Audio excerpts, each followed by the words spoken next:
L'influence de la franc-maçonnerie sur la Révolution française ne peut être niée par aucun chercheur honnête des causes de ce grand soulèvement, et comme nous le verrons plus tard, les francs-maçons français ont eux-mêmes fièrement réclamé la Révolution comme leur œuvre. C'est ainsi que George Sand, maçonne elle-même, car dès l'origine le Grand Orient admit les femmes, écrivit longtemps après, « Un demi-siècle avant ces jours marqués par le destin, la Révolution française fermentait déjà dans l'ombre et couvait sous terre. Elle mûrissait dans les esprits de ses adeptes jusqu'au fanatisme, comme un rêve de révolution universelle. » L'historien socialiste Louis Blanc, franc-maçon également, a jeté aussi beaucoup de lumière sur la question de ces forces occultes. Nous savons en outre que George Sand avait raison d'attribuer aux sociétés secrètes l'origine du slogan révolutionnaire « Liberté, égalité, fraternité ». Bien longtemps avant qu'éclate la Révolution, la formule « liberté et égalité » avait été usuelle dans les loges du Grand Orient. Une formule qui semble tout à fait pacifique, mais qui contient cependant tout un monde de discorde. Car voyez la contradiction. Il est impossible d'avoir une complète liberté et l'égalité en même temps. L'une exclut l'autre. Il est possible d'avoir un système de complète liberté dans lequel chaque homme est libre de se comporter comme il lui plaît, de faire ce qu'il veut, même de voler ou tuer, de vivre par conséquent selon la loi de la jungle dont la règle est celle du plus fort, mais il n'y a là aucune égalité. Ou bien l'on peut avoir un système d'égalité absolue, réduire tout le monde au même bas niveau, broyer toute ambition chez l'homme de s'élever au-dessus de ses compagnons, mais il n'y a plus alors de liberté. Aussi, la franc-maçonnerie du Grand Orient, en accouplant deux termes à jamais incompatibles entre eux, jeta dans l'arène une pomme de discorde sur laquelle le monde n'a plus jamais cessé de se quereller jusqu'à ce jour, et qui a d'ailleurs divisé les forces révolutionnaires en deux camps opposés. C'est la marque du génie diabolique de ceux qui instituèrent la maçonnerie que d'avoir trouvé un tel slogan. Même si Hegel ne devait venir que 100 ans plus tard, la dialectique, le poulpile préexistait dans la Kabbale juive, dont la maçonnerie est le véhicule parmi les goïms. Quant au terme fraternité, qui complète la formule maçonnique, on découvre qu'il fut ajouté par une autre société secrète, celle des martinistes, fondée en 1754 par un juif portugais, Martinez Pascalis, ou Pasquali, qui conçut un système à base de gnosticisme, de christianisme judaïsé et de philosophie grecque et orientale. L'ordre en question se scinda ensuite en deux branches, l'une continuée par saint Martin, disciple de Pascalis mais aussi de Jacob Bohème et fervent chrétien, et d'autre part un organisme plus ou moins révolutionnaire d'où sortit la loge des Philalètes, fondée à Paris. Dans le livre de saint Martin, des erreurs et de la vérité, publié en 1775, la formule liberté, fraternité, égalité est appelée le ternaire sacré. Les martinistes, désignés dans les documents français contemporains sous le nom d'illuminés, étaient en réalité des rêveurs et des fous, et ne doivent pas être confondus avec l'ordre des Illuminés de Bavière, qui ne vit le jour que 22 ans plus tard. C'est par cette dernière terrible et formidable secte que le gigantesque plan de révolution mondiale fut élaboré sous la direction de l'homme que Louis Blanc a décrit comme le plus profond conspirateur qui ait jamais existé, Adam Weishaupt. Le fondateur des Illuminés de Bavière, Adam Weishaupt, naquit le 6 février 1748. Son éducation chez les Jésuites lui inspira une haine violente pour leur ordre, et il se tourna ardemment vers les enseignements subversifs des philosophes français et les doctrines antichrétiennes des manichéens. On rapporte qu'il fut endoctriné dans l'occultisme égyptien par un certain marchand du Jutland, d'origine inconnue et du nom de Kölmer, qui parcourut l'Europe durant l'année 1771 pour trouver des adeptes. Weishaupt, qui combinait le sens pratique des judéo-allemands avec la ruse d'un Machiavel, passa 5 ans à mettre au point un plan dans lequel toutes ses idées fussent systématisées, et à la fin de cette période, il aboutit à la théorie suivante. Pour lui, comme pour Rousseau, la civilisation constituait une erreur. Elle s'était développée dans un mauvais sens, et c'est à cela qu'étaient dues toutes les inégalités de la vie humaine. L'homme, déclara-t-il, était tombé hors de l'état de nature naturelle, rohe Natur, dans lequel il bénéficiait de la plus totale liberté et égalité. Avec l'accroissement des familles, les ressources pour les faire vivre commencèrent à manquer. La propriété apparut, les hommes se fixèrent. La vie nomade cessa, l'égalité disparut.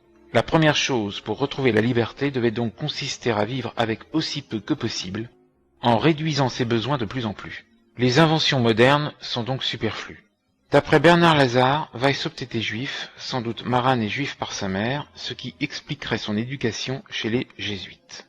Léon de Poncin et d'autres le pensent aussi. Calmer, négociant qui avait passé une grande partie de sa vie en Syrie ou en Perse et en Égypte, fut impliqué à son retour en Europe dans une révolte à Malte. Son patronyme est très voisin du nom juif Calmer, et il est très probablement juif. N. Webster a montré dans Secret Societies and Subversive Movements que c'étaient des juifs qui de longue date avaient créé des sociétés occultes subversives à structure maçonnique en pays d'islam, comme les Hashishim du Vieux de la Montagne, un juif déjà. En outre, l'origine juive de la maçonnerie avait été signalée comme indiqué en note plus haut, et elle sera confirmée par des juifs dès 1806, comme en témoigna la lettre d'un certain officier italien Simonini à Augustin Baruel, que ce dernier transmit au Vatican, publié par Deschamps dans Les Sociétés secrètes et la Société, faisant état des révélations reçues d'un juif dans une loge.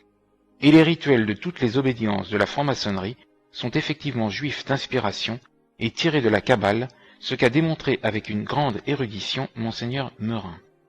Le chevalier de Malais, en 1817, dans son livre Recherches politiques et historiques, affirmera que la Révolution avait été non l'œuvre d'Allemands, d'Anglais, de Français ou d'Italiens, mais de la secte internationale des Juifs. Et Léon Kahn, dans Juifs et francs-maçons en Europe, 1898, précisa le rôle clé de quelques-uns de ses coreligionnaires dans cet événement capital dont le judaïsme revendique dorénavant la paternité. S'adressant à ses hiérophantes, Weishaupt déclare « Est-ce que les sciences modernes éclairent vraiment les hommes et leur donnent le bonheur, ou ne sont-elles pas plutôt filles de la nécessité, des inventions d'esprit vains et habiles? L'amour du pays et l'amour de la famille doivent désormais laisser la place à l'amour universel, afin de faire de l'espèce humaine une seule famille bonne et heureuse. » Weishaupt déclare encore « Avec l'origine des nations et des peuples, le monde cesse d'être une grande famille, un seul royaume. Le grand lien de la nature fut déchiré. Le nationalisme remplaça l'amour de l'humanité. Il devint alors une vertu de magnifier sa patrie aux dépens de ce qui n'était pas inclus dans ses limites, et comme mot en de cette vue étroite il fut alors permis de mépriser et de se moquer des étrangers, et même de les insulter. On appela cette vertu le patriotisme. Le patriotisme donna le localisme, l'esprit de famille, et finalement l'égoïsme. Diminuez le patriotisme, et les hommes réapprendront à se connaître les uns les autres comme tels, leurs relations de subordination se perdront, le lien de l'union s'élargira. C'est exactement le langage des internationalistes d'aujourd'hui, et il est évidemment facile de stigmatiser les dangers d'un patriotisme exagéré. Mais il n'est pas avéré que celui qui aime son pays est moins apte à respecter les patriotes étrangers, pas plus que l'homme qui aime sa famille est plus mauvais voisin que celui qui n'a nul souci de sa femme et de ses enfants. Qui plus est, dans cette description de l'origine du patriotisme, Weishaupt montre une ignorance des conditions de la vie primitive aussi profonde que celle de Jean-Jacques Rousseau. L'idée qu'il donne de l'homme paléolithique dont les squelettes sont bien souvent exhumés avec une main encore crispée sur une hache de pierre ou serrant une autre arme semblable de défense, le présenter comme passant son existence dans une ambiance d'amour universel, est tout simplement grotesque. Pour rétablir l'homme dans son état primitif de félicité, Weishaupt affirmait qu'il suffirait de répandre l'illumination, et comme il professait partager avec Rousseau la croyance en la bonté naturelle de l'homme, ceci ne devait poser aucune difficulté. Sitôt libéré des entraves que la civilisation impose, l'homme doit s'autodiriger. Pourquoi donc, demande-t-il, serait-il impossible à l'espèce humaine d'atteindre à la plus haute perfection, à savoir la capacité de s'autodiriger? Le chemin vers cet objectif a selon lui été tracé par des méthodes qui furent conçues dans un lointain passé. Ces méthodes sont les écoles secrètes de sagesse qui furent à toutes les époques les archives de la nature et des droits humains, grâce auxquelles l'homme sera sauvé de sa chute. Les princes et les nations disparaîtront sans violence de la terre. L'espèce humaine formera une seule famille, et la raison deviendra l'unique loi de l'homme. Même une république ne saurait être tolérée, de crainte qu'elle ne devienne despotique. Et le peuple doit apprendre à agir sans aucune autorité dirigeante, ni loi, ni code civil. Pour permettre le succès d'un tel système, il suffira d'inculquer à l'homme une juste et constante moralité. Car puisque le seul obstacle réel réside dans les contraintes imposées à l'homme par les conditions de vie artificielles, leur suppression doit inévitablement le rétablir dans sa vertu primitive. Les hommes ne sont pas aussi mauvais que les moralistes bilieux les décrivent. Ils sont mauvais parce qu'ils sont rendus tels, parce que tout les conduit à l'être. La religion, l'État, leur milieu et les mauvais exemples. D'où alors la nécessité de déraciner de l'esprit de l'homme toute idée d'un au-delà, toute crainte de châtiment des mauvaises actions, et d'y substituer le culte de la raison. Quand la raison deviendra enfin la religion de l'homme, alors le problème sera résolu. Ce ne fut donc pas dans ses diatribes contre la civilisation que Weishaupt surpassa Rousseau, mais par le plan qu'il mit au point pour la renverser. Rousseau avait préparé la voie à la révolution, Weishaupt construisit la machinerie propre à faire la révolution. Ce fut le 1er mai 1776 que Weishaupt, comme aboutissement de ses 5 années de méditation, fonda la société secrète qu'il dénomma les Illuminés, d'après divers systèmes philosophiques du passé. 3 ans après 1773, l'année de la dissolution de la Compagnie de Jésus, 1773, année même où aurait eu lieu à Francfort une réunion de dirigeants juifs dont Amstel Meyer-Rothschild, Hitzig, Wesley et le financier Friedlander, décidant de financer et de susciter la révolution européenne. Weishaupt semble bien avoir été l'homme choisi et éduqué, car le programme n'est pas entièrement de son chef, par le Kahal pour diriger la pointe de la subversion, la partie active et révolutionnaire. Tous les membres de cette société devaient adopter des pseudonymes antiques. Weishaupt prit celui de Spartacus, le chef d'une révolte d'esclaves dans l'ancienne Rome. Son principal adjoint, Herr von Zwack, qui était le conseiller privé du prince von Salm, devint Caton. Le marquis de Constanza, Diomède. Massenhausen, Ajax. Hertel, Marius. Le baron de Schreckenstein, Mahomet. Le baron de Mengenhofen, Sylla, etc. Les noms actuels de lieux étaient changés pareillement en noms de lieux célèbres dans l'Antiquité. Munich, où devait se trouver le quartier général de la secte, était désigné sous le nom d'Athènes. Ingolstadt, lieu de naissance de l'illuminisme, par Éphèse, ou bien aux initiés au plus haut mystère de l'ordre par Éleusis. Heidelberg par Utique. La Bavière s'appelait l'Achaïe, la Souabe la Pannonie, etc. Pour assurer le plus grand secret dans la correspondance, le terme illuminisme était remplacé par un sigle formé d'un point dans un cercle et le mot loge remplacé par le symbole d'un carré. Le calendrier était également changé, et les mois désignés sous leur nom perse, janvier sous le nom de I, février était Ben-Mai, etc. Pour les lettres de l'alphabet, un code chiffré complet avait été établi commençant par la lettre M, à laquelle était attribué le chiffre 1, et rétrogradant jusqu'à A, puis repartant jusqu'à Z. Les grades de l'ordre étaient un mélange des grades des francs-maçons et de degrés jésuitiques. Comme on l'a dit plus haut, Weishaupt détestait les jésuites, mais conscient de l'efficacité de leur méthode pour acquérir de l'influence sur l'esprit de leurs disciples, il conçut l'idée d'adopter leur système à ses fins propres.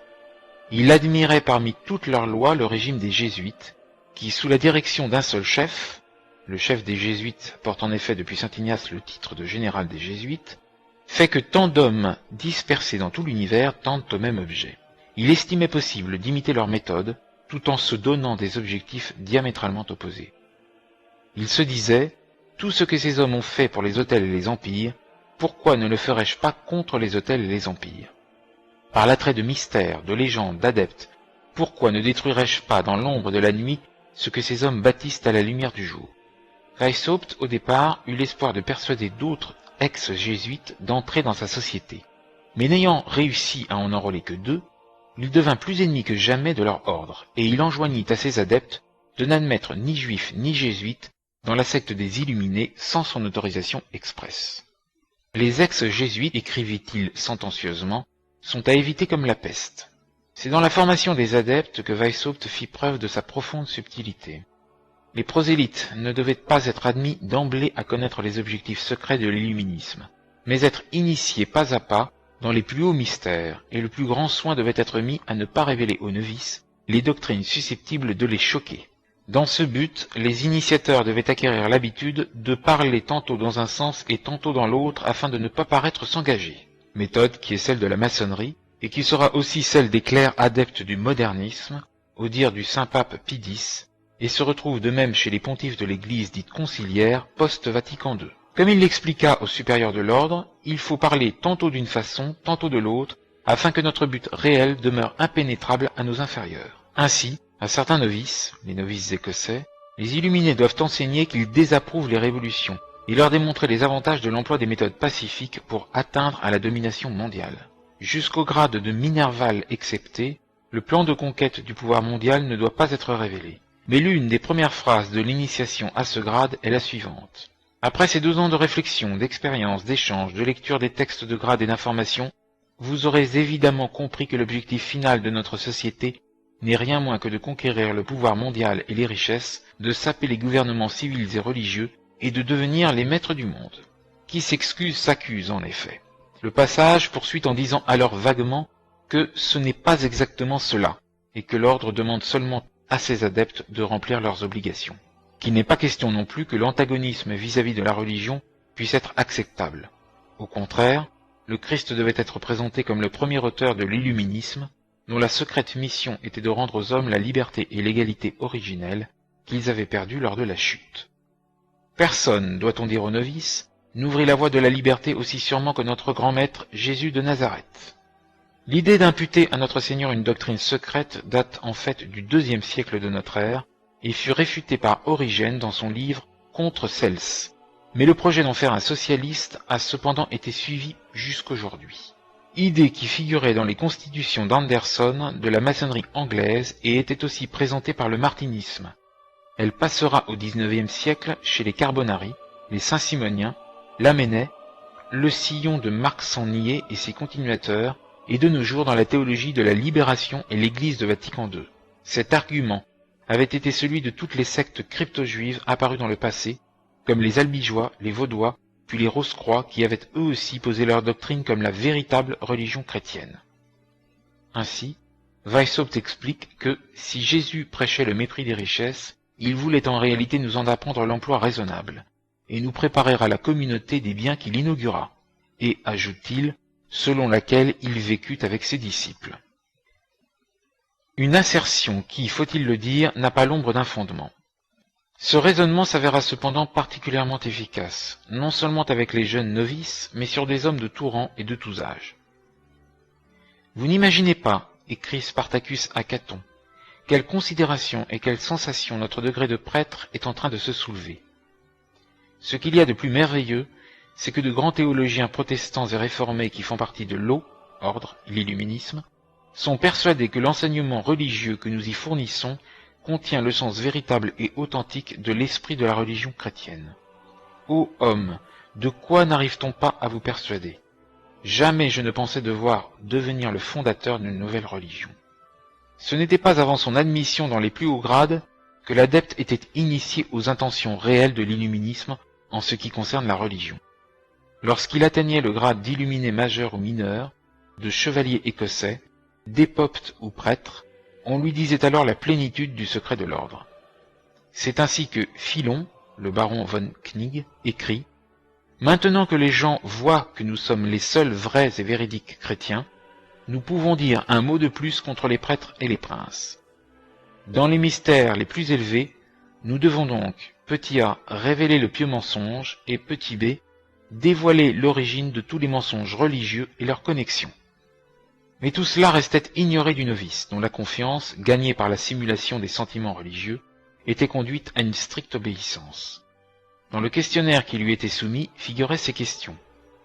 Si vous veniez à découvrir quoi que ce soit de faux ou d'injuste pratiqué dans l'ordre, quelle serait votre attitude? Est-ce que vous considérez le bien de l'ordre comme votre bien propre? Accordez-vous à notre société le droit de vie et de mort? Acceptez-vous de vous lier par une obéissance absolue et sans réserve? Et connaissez-vous la force de cet engagement? Pour avertir les postulants sur les conséquences de toute trahison de l'ordre, l'initiation en comportait une illustration impérative. L'initiateur portait la pointe de son épée sur le cœur du novice en disant « Apprenez que, si vous êtes un traître et un parjure, tous vos frères seront appelés à s'armer contre vous. N'espérez pas échapper ni trouver un lieu de sûreté. Où que vous serez, la honte, le remords et la vengeance vous poursuivront et vous tourmenteront jusqu'au plus profond de vos entrailles. » On voit donc que la liberté tant vantée par les dirigeants des Illuminés n'existait absolument pas, et qu'une discipline de fer était en réalité la règle de l'ordre. Un point important qui marqua les adeptes et dont nous verrons l'importance plus tard, était qu'il ne fallait surtout pas qu'ils fussent connus comme illuminés. Cette règle était rendue encore plus stricte pour ceux décrits comme les enrôleurs, et afin d'attirer les prosélytes, il leur était recommandé en outre d'être irréprochables. Les supérieurs de l'ordre doivent être tenus pour les plus parfaits et les plus illuminés des hommes. Ils ne doivent pas même permettre que l'on doute de leur infaillibilité. Aux enrôleurs, il était donc dit « Appliquez-vous vous-même à la perfection intérieure et extérieure, et aussi appliquez-vous à l'art de la simulation, à cacher et à masquer ce que vous êtes lorsque vous observez les autres afin de pénétrer les secrets de leurs pensées. » Ces préceptes étaient résumés en une phrase. Gardez le silence, soyez parfaits, masquez-vous.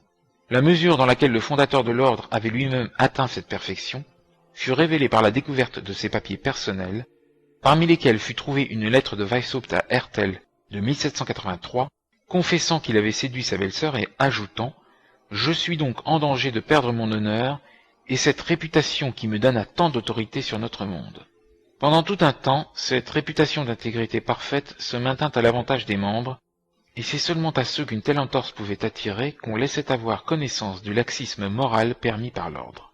Des femmes pouvaient également être admises comme illuminées, sous condition de recevoir des notions d'émancipation. C'est par les femmes, écrivait Weishaupt, que l'on peut souvent le mieux agir dans ce monde. Nous insinuer auprès d'elles et les gagner devrait être l'une de nos plus astucieuses entreprises. Toutes peuvent être conduites au changement, même si dans une mesure variable, par la vanité, la curiosité, la sensualité et l'inclination. On doit pouvoir tirer de ce fait un grand profit pour notre cause. Ce sexe tient une grande partie du monde dans ses mains. En ce qui concerne les hommes aisés et d'un certain rang, Weishaupt écrivit « Ces gens-là gonflent nos rangs et remplissent nos caisses. Il faut les amener à mordre à l'appât qu'on leur jette. Mais on doit alors les persuader que le degré qu'ils ont atteint est le plus élevé. » La secte était donc constituée de Weishaupt et des adeptes qui avaient été initiés au plus profond mystère, et à côté d'eux par une vaste escorte de gens simples et crédules, qu'ils pouvaient tenir dans l'ignorance des objectifs réels vers lesquels on les menait. La méthode de Weishaupt pour obtenir des prosélytes est représentée par le diagramme suivant qui figure dans le Code des Illuminés. Naturellement, les classes les plus frustes offraient aussi pour Weishaupt un vaste champ d'action. Il est également nécessaire, poursuit le Code des Illuminés, de gagner à notre ordre la masse du peuple, das gemeine Volk. Dans cette optique, le grand moyen est d'influencer les écoles. On peut aussi y réussir tantôt par la liberté, tantôt en créant un effet, et d'autres fois en s'humiliant soi-même, en se rendant populaire, ou en endurant avec un air de patience tel préjudice dont on pourra graduellement se débarrasser plus tard. L'espionnage formait une large part du programme de Weishaupt. Les adeptes désignés comme « frères insinuants » recevaient pour mission d'assumer le rôle d'observateurs et de rapporteurs. Chacun devait se transformer en un espion d'un autre membre et à l'égard de tout son entourage. Amis, relations, ennemis, et même ceux qui lui sont indifférents, tous sans exception, devront être l'objet de ces enquêtes. Il s'efforcera de découvrir leurs points forts et leurs points faibles, leurs passions, leurs préjugés, leurs relations, et surtout leurs actions. En un mot, recueillir l'information la plus détaillée sur eux. Tout ceci devait être reporté sur des carnets que l'insinuant devait porter sur lui, et d'où il devait tirer des rapports à envoyer 2 fois par mois à ses supérieurs, de façon que l'ordre pût savoir quels étaient les gens dans chaque ville et village sur lesquels il pouvait compter être aidé.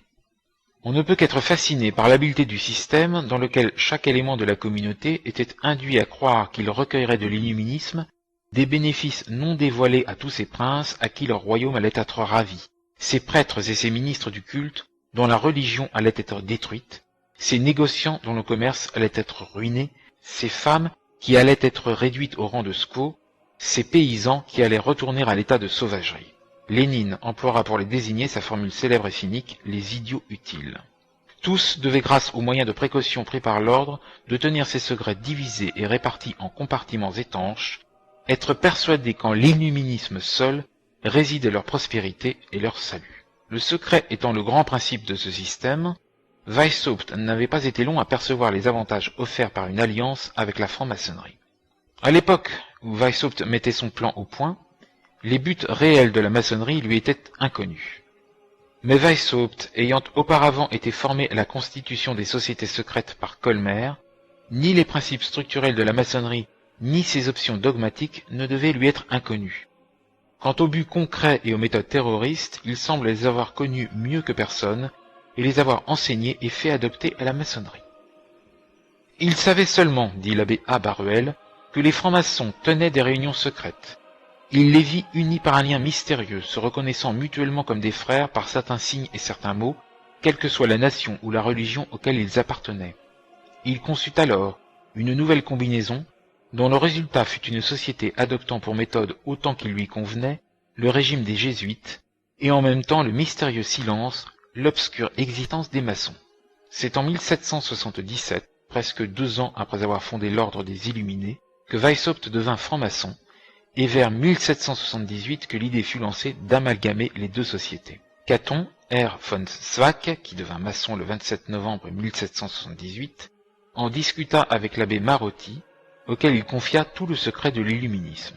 Et c'est 2 ans plus tard qu'un accord élargi entre l'illuminisme et la franc-maçonnerie fut conclu, avec un certain franc-maçon, le baron von Knig, venu en juillet 1780 à Francfort rencontrer l'illuminé Diomède, le marquis de Constanza, lui-même envoyé par les responsables illuminés bavarois pour établir des colonies de la secte dans les pays protestants.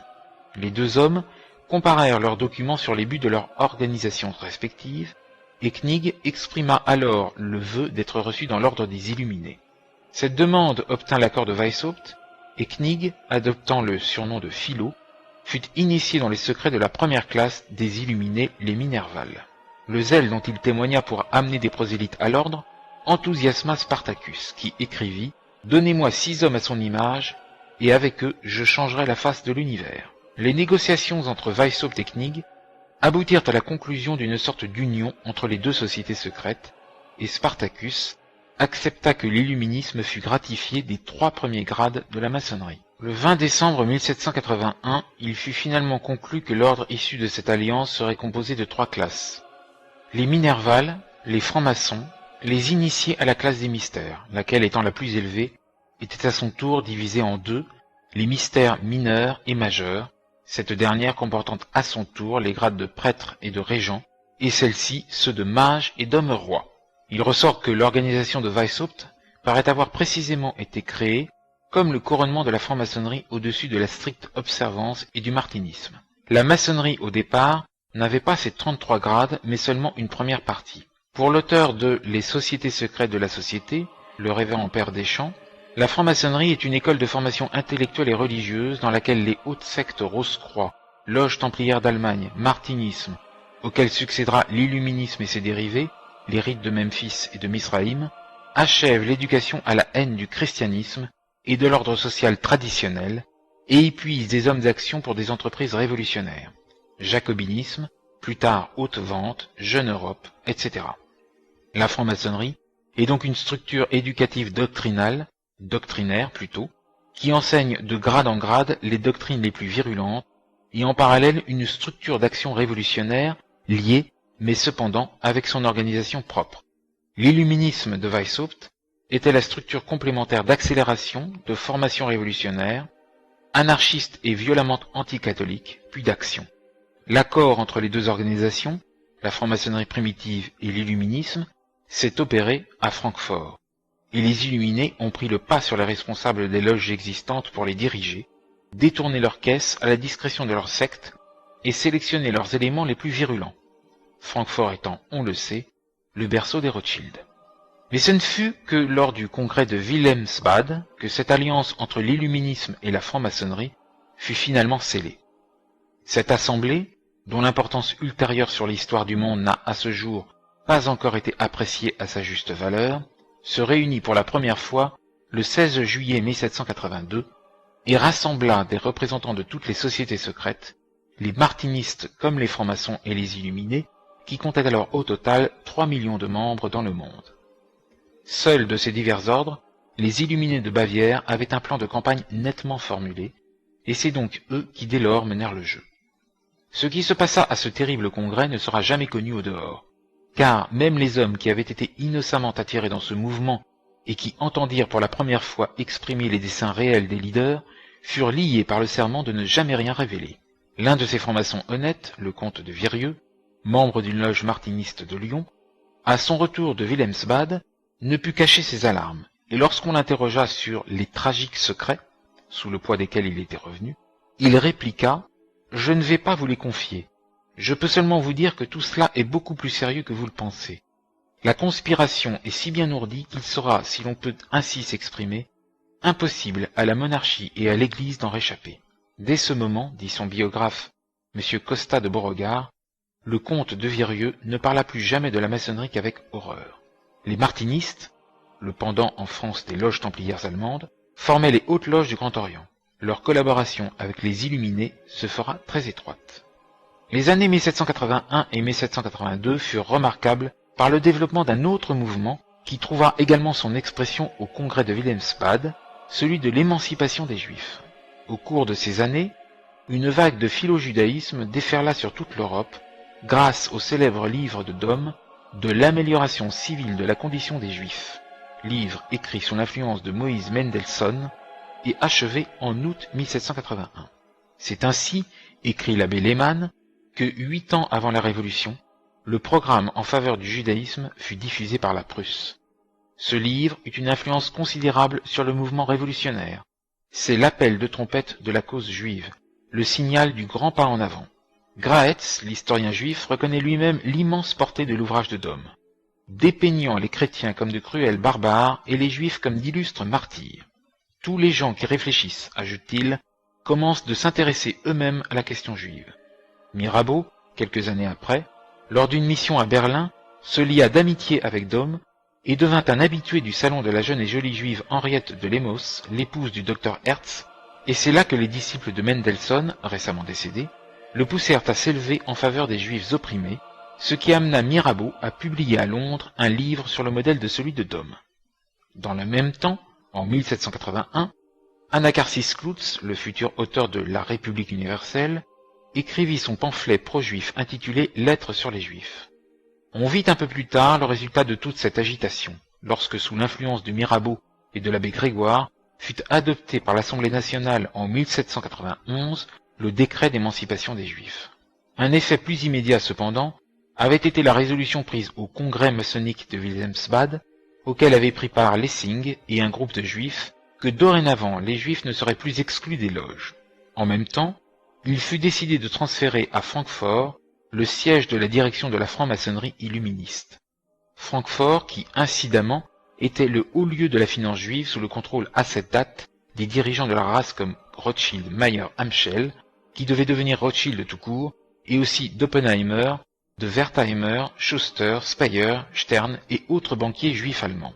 Dans Le Juif dans la franc-maçonnerie, A. de la Rive écrit que jusque-là, en effet, les Juifs n'avaient été admis ouvertement que dans les loges de l'ordre de Melchisedec, en Allemagne du Nord, dont les 3 principaux grades, selon le marquis de Luchet, étaient premièrement frères initiés d'Asie, deuxièmement maîtres des sages et troisièmement prêtres royaux ou véritables frères Rose-Croix ou encore grade de Melchisedec. Il existait aussi les frères initiés d'Asie, ordre dans lequel les symboles hiéroglyphiques étaient en hébreu, et la direction suprême s'appelait le Petit et Constant Sanhédrin d'Europe, d'après Essai sur la secte des Illuminés, 1789. Lombard de Langres écrit que cette société secrète s'affilia à l'illuminisme, que son centre était à Hambourg, et que le seul grand maître en connaissait tout le secret. Des sociétés secrètes en Allemagne. Mais la réalité demeure que des Juifs étaient fondateurs des plusieurs des principaux rites. Martinisme, rite de Memphis, Cagliostro, illuminisme et les inspirateurs de tous les autres. La maçonnerie anglo-écossaise, celle allemande de stricte observance templière, tout comme le rosicrucisme, les loges françaises et les diverses loges qui surgirent partout, étaient le fait d'admirateurs de la morale élastique des Juifs et des calvinistes, désireux d'éliminer le catholicisme et d'unifier l'Europe sous une doctrine de naturalisme néo-païen. C'est depuis cette loge mère de Francfort que fut mené le plan gigantesque de la Révolution mondiale. Et c'est là que, lors du grand congrès maçonnique de 1786, au dire de 2 francs-maçons français, fut décrétée la mort de Louis XVI et de Gustave III de Suède. Depuis cette grande coalition conclue à Wilhelmsbad, l'illuminisme, aidé largement par les activités de Knig, fut à même d'étendre ses ramifications dans toute l'Allemagne. La loge de Eichstätt, sous la direction de Mahomet, le baron de Schreckenstein, illumina Bayreuth et d'autres villes impériales. Berlin, sous la direction de Nicolai et de Leuchtenring, illumina les provinces de Brandebourg et de Poméranie. Francfort illumina Hanovre, et ainsi de suite. Toutes ces branches étaient sous le contrôle d'un directoire de 12 adeptes, avec à leur tête Weishaupt, qui de la loge de Munich tenait en main les fils de toute la conspiration. Mais bientôt, des dissensions éclatèrent, entre les deux principaux leaders, Weishaupt et Knigge. Tous deux étaient des intrigants nés, mais alors que Weishaupt préférait œuvrer dans l'ombre et s'entourer de mystères, Knigge adorait faire du tapage dans le monde et se mêler de tout. Il était inévitable que ces deux hommes ne puissent continuer d'œuvrer en harmonie, et rapidement les tentatives permanentes de Knigge de pénétrer dans les secrets de Weishaupt et d'usurper une partie de sa gloire suscitèrent l'animosité de son chef, qui finit par priver Knigge de son poste de directeur des provinces et par le placer en position subordonnée. C'est pourquoi, le 20 janvier 1783, Philo écrivit indigné à Caton: « Ce ne sont pas tant Mahomet et A qui sont tellement à blâmer pour ma rupture avec Spartacus, que l'attitude jésuitique de cet homme, qui nous a si souvent dressés l'un contre l'autre afin de dominer despotiquement sur les hommes qui, s'ils n'ont peut-être pas son imagination, n'ont pas non plus sa fourberie et son audace. Je déclare que rien ne pourra jamais plus me rapprocher de Spartacus, comme je l'étais au début. » En réalité, Knigge ne le cédait en rien à Weishaupt pour ce qu'il appelait le jésuitisme, mais révolté par la tyrannie de son chef, il se sépara finalement de l'illuminisme avec dégoût et colère. L'opinion publique avait été alors pleinement alertée au sujet de cette société secrète, et l'électeur de Bavière, informé des dangers pour l'État que représentaient les adeptes, qui, à ce qu'on en rapportait, avait déclaré que les illuminés dirigeraient un jour le monde, publia un édit interdisant toutes les sociétés secrètes. En avril 1785, 4 autres membres des Illuminés, qui, comme Knigge, avaient quitté cette société lassés de la tyrannie de Weishaupt, furent traduits devant une cour d'enquête et durent fournir un rapport sur les doctrines et les méthodes de la secte. Le témoignage de ces hommes, Hutschneider, Cossandet, Grünberger et Renner, tous professeurs à la Marianen Academy, ne laissa subsister aucun doute quant à la nature diabolique de l'illuminisme. Toute religion, déclarèrent-ils, tout amour de la patrie et toute loyauté au souverain doivent être détruits. Une maxime favorite de l'ordre étant « tous les rois et tous les prêtres sont des fripons et des traîtres ». Bien plus, tous les efforts devaient être faits pour susciter la discorde, non seulement entre les princes et leurs sujets, mais entre les ministres et leurs secrétaires, et même entre parents et enfants. Le suicide devait être encouragé en inculquant dans les esprits l'idée que l'acte de se tuer s'accompagnait d'une certaine volupté. L'espionnage devait être étendu jusqu'au service de la poste, en introduisant dans les offices postaux des adeptes ayant l'art d'ouvrir les lettres et de les refermer de façon indétectable. Le professeur Robison, qui étudia les témoignages des 4 professeurs, résume ainsi le plan de Weishaupt tel que révélé par eux. L'ordre des Illuminés abjurait le christianisme et se faisait l'avocat des plaisirs des sens. Dans les loges, on appelait la mort un sommeil éternel. Le patriotisme et la loyauté étaient désignés comme des préjugés relevant de l'étroitesse d'esprit, et incompatibles avec la bienveillance universelle. De plus, ils tenaient tous les princes pour des usurpateurs et des tyrans, et tous les ordres privilégiés comme leurs instigateurs. Ils projetaient d'abolir les lois protégeant toute propriété accumulée par une industrie prospère et durablement conduite, et prévenir dans l'avenir toute accumulation de cette nature. Ils entendaient établir la liberté et l'égalité universelle, et les imprescriptibles droits de l'homme. Et, comme nécessaire préparation à tout cela, ils voulaient déraciner toute religion et toute moralité ordinaire, et même briser les liens de la vie domestique, en détruisant le respect pour les vœux du mariage, et en enlevant l'éducation des enfants des mains des parents. Réduits à de simples formules, les objectifs des Illuminés pouvaient se résumer en 5 points comme suit. Abolition de la monarchie et de tout gouvernement établi, abolition de la propriété privée et du droit d'héritage, abolition du patriotisme, abolition de la famille, c'est-à-dire du mariage et de la moralité, et institution de la communauté d'éducation des enfants, abolition de la religion. On admettra qu'un tel programme était sans précédent dans l'histoire de la civilisation. Et Madame Webster a fort bien vu que la fin visée par ce programme n'est pas d'établir la civilisation, ni une civilisation. Il met l'homme au-dessous des bêtes errantes, écrit Chesterton. Des théories communistes avaient bien été professées par des penseurs isolés ou des groupes de penseurs depuis Platon, mais aucun, à notre connaissance, n'avait jamais proposé sérieusement de détruire ainsi tout ce par quoi tient une civilisation. En outre, lorsque l'on constate, comme on le verra, que le plan de l'illuminisme, codifié par les 5 points mentionnés, a continué jusqu'à ce jour de former le programme exact de la Révolution mondiale, comment douter que tout ce mouvement ne remonte aux Illuminés ou aux influences secrètes qui se manifestent à travers eux? Ici surgit une question. Weishaupt était-il effectivement l'inventeur de son système? Nous savons qu'il fut initié à l'occultisme par Kölmer, mais au-delà, nous ne découvrons rien. Si c'est effectivement Weishaupt lui-même qui inventa tout le plan de la Révolution mondiale, cette gigantesque conception, comme l'a décrit Louis Blanc, comment se fait-il qu'un génie d'une telle envergure soit demeuré aussi parfaitement inconnu de la postérité? Comment se fait-il que les groupes successifs de révolutionnaires mondiaux qui suivirent ses traces, même ceux qui avaient précisément appartenu à son ordre, ne firent jamais aucune référence à leur source d'inspiration? La réponse à cette question ne tient-elle pas au fait que, dans tout le mouvement, les adeptes de l'ordre sont toujours restés fidèles à la règle stricte posée par Weishaupt de ne jamais permettre qu'on les connaisse comme illuminés? L'effort persistant de cacher l'existence de l'ordre, ou lorsque cela s'avérait impossible, de le présenter comme un mouvement philanthropique sans importance, s'est poursuivi imperturbablement jusqu'à ce jour. En ce qui concerne la nature philanthropique de l'illuminisme, il suffit de consulter les textes originaux de Weishaupt pour réaliser l'inanité de l'affirmation. Dans toute la correspondance entre Weishaupt et ses adeptes, dévoilée par le gouvernement de l'électeur de Bavière, on ne trouve pas un mot de sympathie pour ceux qui souffrent ou pour les pauvres, pas l'ombre d'un projet de réforme sociale, mais rien que le désir soit de domination en vue du pouvoir mondial, soit de pure destruction, et à travers tout un insatiable esprit d'intrigue. Dans ce but, tout moyen était considéré comme justifié, puisque la doctrine fondamentale de la secte était que la fin justifie les moyens. Der Zweck heiligt die Mittel. Ce dont se réclamait Weishaupt dans son code, en déclarant que ceci faisait partie du système jésuite, imputation que nie avec indignation Augustin Baruel et qui, comme Robison le fait remarquer, conduisait forcément à la conclusion qu'il ne fallait avoir scrupule de rien pour atteindre ce qui pouvait être à l'avantage de l'ordre, car le grand objet de l'ordre était supérieur à toute autre considération. Tartuffe, en la matière, procédait de même. Ce n'est pas moi, c'est elle. Cachez ce sein que je ne saurais voir. C'est une vieille tactique pharisaïque.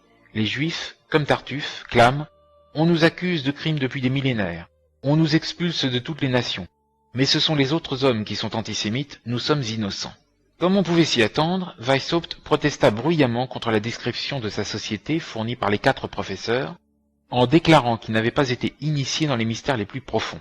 Mais la découverte, peu après, de sa correspondance avec Zwack, dont on a donné quelques citations plus haut dans ce chapitre, contribua à jeter une lumière encore plus sinistre sur les objectifs réels de l'ordre. C'est le 11 octobre 1786 que les autorités de Bavière firent une perquisition au domicile de Zwack et saisirent les documents qui dévoilèrent les méthodes des conspirateurs. Ils trouvèrent là une description d'un modèle de coffre pour y protéger les documents qui, si l'on tentait de le forcer, pouvaient exploser grâce à une machine infernale. La formule d'une composition à même de tuer ou d'aveugler celui à la face de qui elle serait projetée. Une méthode pour contrefaire les sots. Des formules d'une espèce particulièrement mortelle d'aquatofana, de parfum toxique pour emplir une pièce de vapeur pestilentielle et d'un thé à propriété abortive. Ils découvrirent aussi un texte en défense de l'athéisme et du matérialisme, intitulé Myochorus, et un document écrit de la main de Zwack, décrivant un plan pour attirer les femmes à l'ordre, selon 2 classes comme ci-après. Ce sera de grande utilité, et pourra fournir beaucoup d'informations et d'argent, et cela charmera également les goûts de bien des membres parmi les plus sincères de notre association, qui sont des amoureux du sexe. Il devrait consister en 2 classes, celle des vertueuses et celle des dissolues. Ces 2 classes ne doivent pas se connaître mutuellement, et doivent être dirigées par des hommes, mais sans le savoir, par le moyen de bons livres, et la seconde classe en excusant leurs passions cachées. Les illuminés, évidemment, proclamèrent encore une fois leur innocence, et bien que sans essayer de nier l'authenticité de ces documents, ils déclarassent qu'ils avaient été mal interprétés, on vit bien cependant que l'objet réel de l'ordre n'était pas de faire de l'espèce humaine une bonne et heureuse famille. Mais la condamnable évidence que leurs papiers contenaient ne rendait que trop clair leur plan, qui n'était autre que de provoquer la révolution universelle qui donnerait le coup fatal à la société. Le terrible danger présenté par les Illuminés devint alors patent, et le gouvernement de Bavière, jugeant que la meilleure manière de donner un avertissement salutaire au monde civilisé était de laisser ces documents parler d'eux-mêmes, ordonna qu'ils fussent publiés et diffusés aussi largement que possible.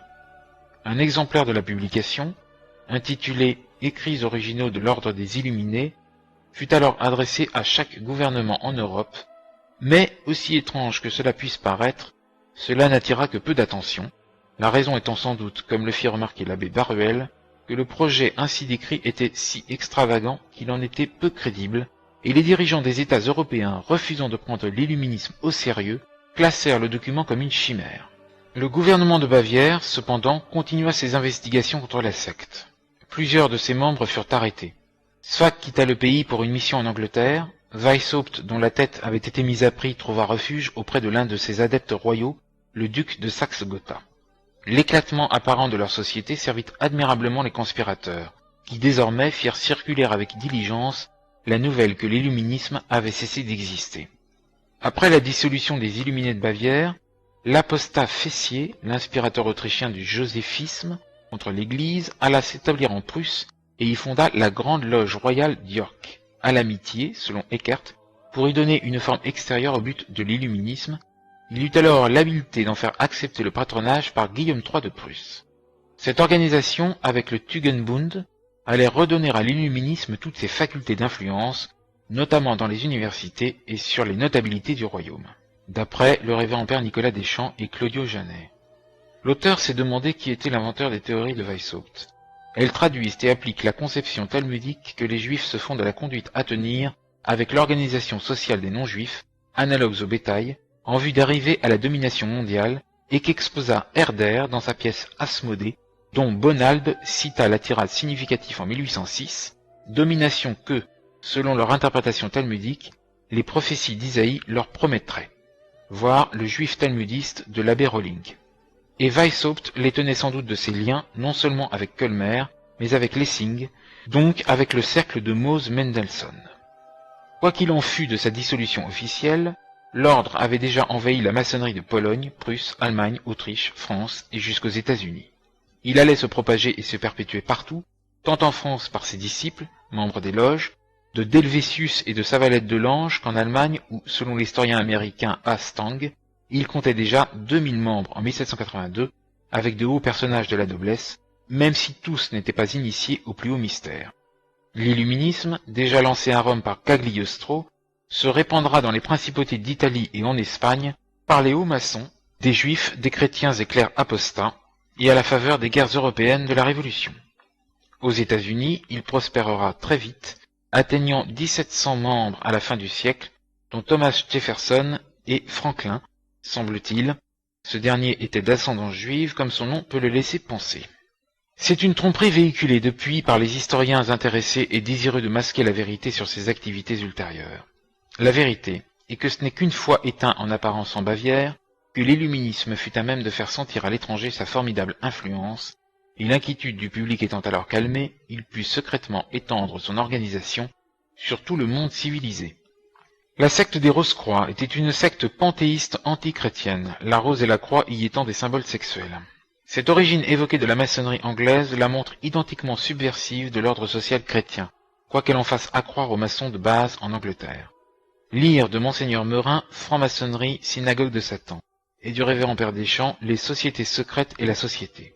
En outre, dire que la maçonnerie anglaise s'interdit toute question politique ou religieuse est une affirmation surprenante de la part de l'auteur, car la révolution d'Angleterre au XVIIe siècle fut menée par des sociétés secrètes maçonniques, et ce fut le maçon Cromwell, aidé de l'oligarchie locale protestante, déjà organisée en société secrète politique, et par la juiverie des Pays-Bas, qui renversèrent Charles Ier en 1645, le firent exécuter.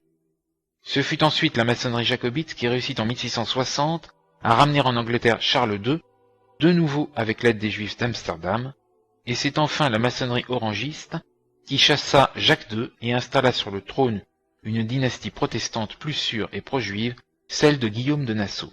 La maçonnerie anglaise s'est donc illustrée dès 1645 par son action politique et religieuse. La présentation de la maçonnerie comme une religion chrétienne, et même la vraie religion chrétienne destinée à unifier le monde, figure en outre chez Coligny, pupille du judaïsant Röckling, et divers clercs protestantisants et Rose-Croix, et pour certains sans doute Maran.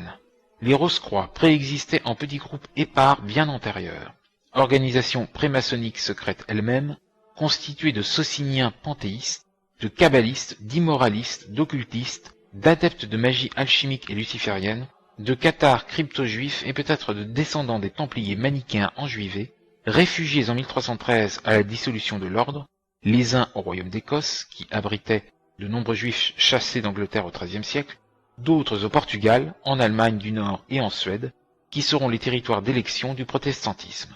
Ces groupes et sectes habitués au secret avant la Réforme, multipliés par le calvinisme et unis entre eux, comptèrent parmi eux les comploteurs de la Révolution anglaise, une oligarchie admiratrice de l'affairisme juif d'Amsterdam. Ceux-ci formèrent une organisation intellectuelle et politique qui infiltrera la maçonnerie opérative pour s'y réunir à couvert. Ce sera une branche de cette organisation, la maçonnerie jacobite des réfugiés anglais fidèles de Charles II, largement protestante, qui en France introduira ces sociétés secrètes avant l'étrange chevalier Ramsay, l'ami de Fénelon. Viendront ensuite comme propagandistes de hauts aristocrates maçons anglais, envoyés de Londres au temps de la Régence, pour y répandre ce véhicule destructeur, favorable aux intérêts de leur oligarchie.